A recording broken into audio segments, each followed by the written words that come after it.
Mula sa itaas ng Barangay Malaya, iisipin mo na ang mga mumunting kubong ito ay mga bahay ng tao. Pero sa loob, mga hukay ang permanenteng makikita rito. Si Mang Reynaldo, 46 na taong gulang, ang ama ng batang si Albert. Di nakapagtatakang pagkakabod ang nakasanayang gawin ni Albert dahil ito na rin ang hanap buhay ng kanyang ama. Ang diferensya lang, imbis sa tubig nagmimina ng ginto, sa ilalim ito ng lupa naghahanap ng ginto.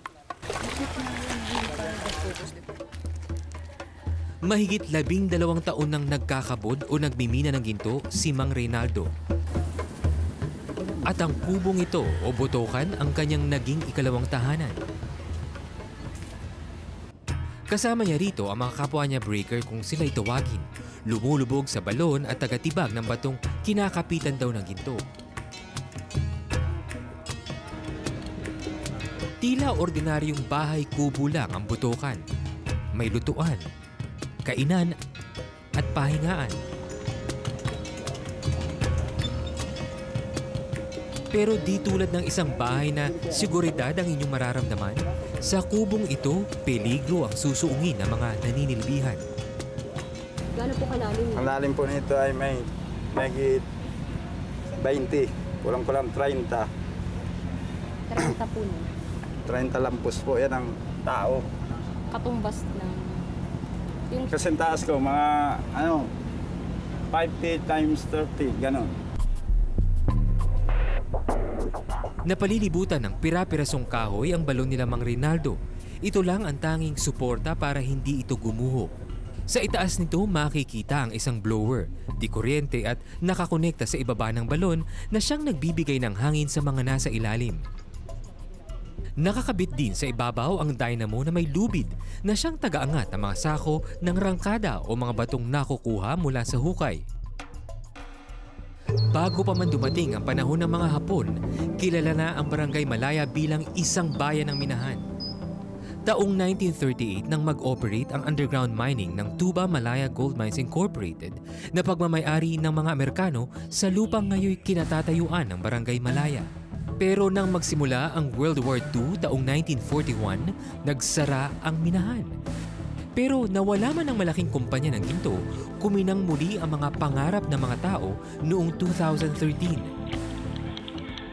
Biglang dumagsa muli ang mga nagkakabod sa Barangay Malaya. Pati mga taga-ibang barangay, dumayo na rin daw sa kanila. Kaya ang ilog na nooy puno ng buhay, ngayoy naghihingalo na dahil sa mga kemikal na ginagamit sa pagmimina. At ang lupang kinatatayuan noon ng malaking minahan, ngayoy mano-mano nang hinuhukay. So dito sa palibot sa ilog ng Barangay Malaya, maraming mga butas o uka ng lupa kung saan sila nagmimina ng ginto. At ang iba'y tinatabunan, ng iba wala nang gamit tulad nito. Pero ang pangamba dyan is kung magtagpo-tagpo ang mga butas na ito, baka magkaroon ng sinkhole na magdulot ng panganib sa buhay ng mga taga rito.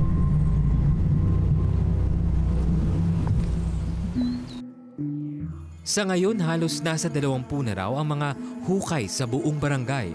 Bawat butas, iba-iba ang may-ari.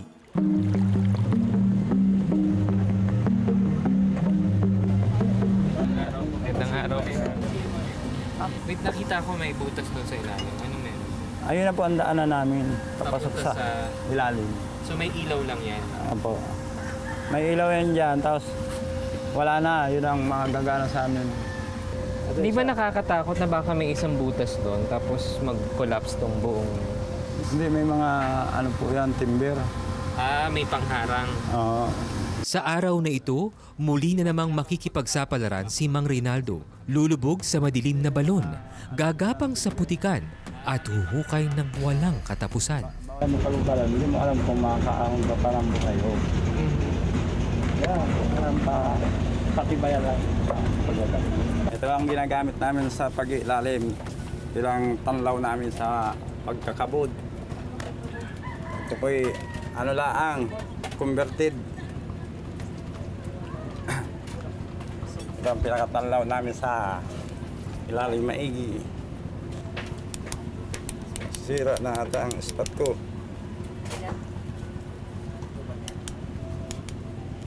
Nabarog. Nangihiram ako. Okay, tara na. Saul. Pasok na tayo. Kumauna.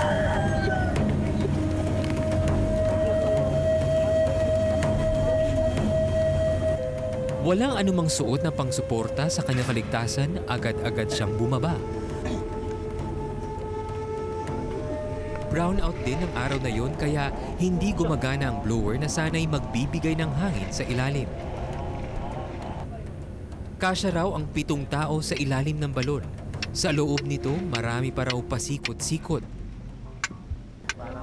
Matapos ang ilang oras ng pagkakabot sa ilalim ng lupa, umahon na si Mang Reynaldo mula sa balon.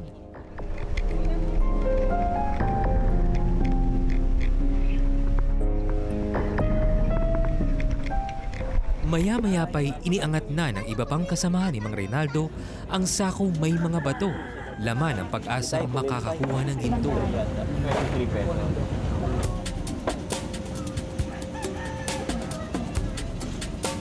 Ang mga nakukuhang sako ng bato nila Mang Reynaldo agad dinadala sa ball milan o gilingan.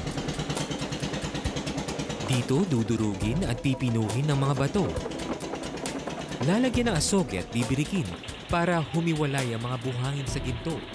Pagkatapos, ito ay lulutuin para humiwalay ang kimikal na asoge sa ginto.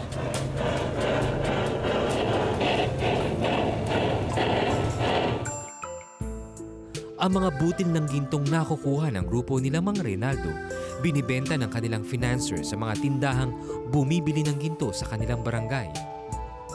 Na siya namang binibili ng Bangko Sentral o di kaya napupunta sa black market. Sa ngayon, nasa ika-20 pwesto ang Pilipinas sa mga bansang may pinakamaraming napuproduce na ginto sa buong mundo. 70 hanggang 80% namimi ng ginto sa ating bansa ay nanggagaling sa mga small-scale gold miners na kinabibilangan ni Mang Reynaldo. Batid ni Mang Reynaldo na delikado ang trabahong napili pero kailangan daw makipagsapalaran para sa kanyang 7 anak. Ano yung pinakadelikadong naranasan?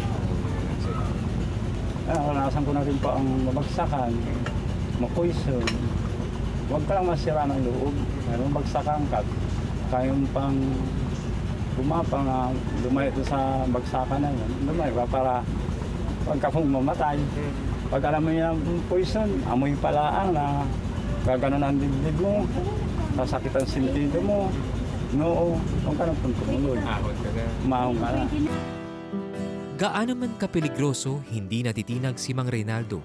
Katunayan, miski ang isa pang anak, ito na rin ang kinasadlakan ng kabuhayan. May anak din po akong ganyan, si Andro po. Nagkipagbalunan din po yung kasama ko.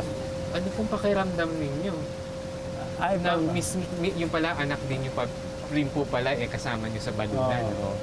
Ang ginagawa ko, mahong ka. Huwag tayo magsama dito.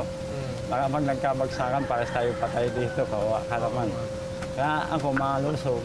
Siya nasa sa ibabaw. Di ko lubusang maisip na ang kalahating butil ng ginto ay tila katumbas ng kanilang buhay. Buhay ng isang pamilya. Tanggap na rin ito ng asawa ni Reynaldo. Hindi mo ba siya kinakausap na uminto ka na sa pagtatrabaho sa balon at iba na lang hanapin? Minsan, kinakausap kaming mag-asawa kasi sabi ko nga, delikado nga po yung trabaho niya. Sabi niya, mahirap naman daw po kung walang hanap buhay. Kaya daw po, swerte-swerte lang daw po. Iniisip ko po, baka po siya matabunan o gumuho yung balon. Siyempre, din po. Mahirap po. Kung wala naman po akong magagawa na kung ganun mangyari sa kanya sa ilalim ng balon, wala po akong magagawa. Dating mangingisda si Mang Reynaldo sa Tagkawayan, Quezon. Pero tila nasilaw sa kinang ng ginto kung kaya't mas pinili nitong manirahan sa Malaya kasama ang pamilya.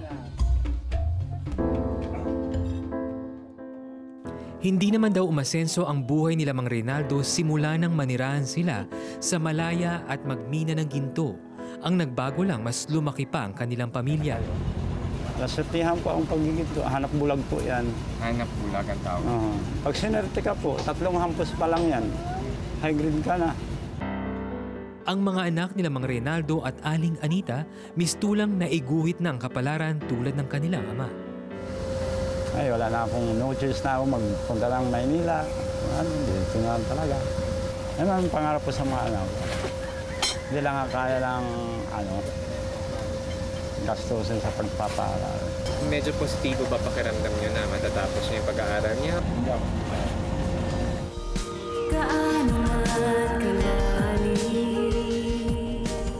Tila sa pagkakabud na lang nakikita ni Mang Reynaldo na iikot ang mundo niya maging ng kanyang mga anak.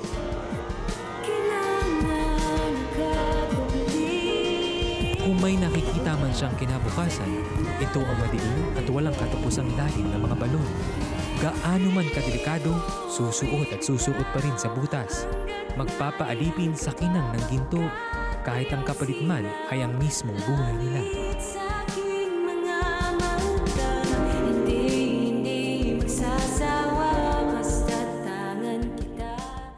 Be sure to come back. News 5 everywhere. Copyright 2015.